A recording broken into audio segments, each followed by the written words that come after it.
Hello everyone, welcome back to my channel. So সকাল সকাল উঠে পড়েছি, পড়াতে যাচ্ছি। তো দেখতেই পাচ্ছ যে চারদিকটা বৃষ্টি বৃষ্টি হয়ে কি অবস্থা।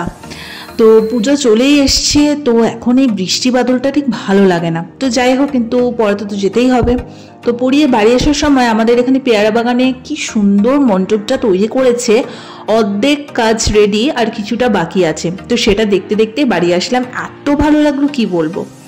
দেন বাড়িতে এসে মনটা আরও খুশি হয়ে গেল, যেহেতু বৃষ্টির ওয়েদার, তার সাথে খিচুড়ি, আলু ভাজা, পটল ভাজা, পাঁপড় ভাজা হবে না সেটা হতে পারে? বৃষ্টির সময় কিন্তু খিচুড়ি খাওয়ার একটা আলাদাই মজা। তো দারুণভাবে লাঞ্চটা করলাম। দেন বিকেলবেলা আজকে আর পড়াতে যাইনি, আজকে একটুখানি কালীবাড়িতে গেছিলাম, মধ্যমগ্রাম কালীবাড়ি। কি মনে হলো, অনেকদিন ধরে ভাবছিলাম যাব যাব, তো যখন এরকম হুটহাট আমার মনে হয় আমি চলে যাই। আমি গিয়ে চুপচাপ ঠাকুরের সামনে গিয়ে বসে থাকি, আমার খুব ভালো লাগে। তো তোমরা একটু দেখে নাও, যারা যারা এসছো কালীবাড়িতে অবশ্যই জানিও আমাকে। আমার যখনই মন চায় আমি এখানে চলে আসি।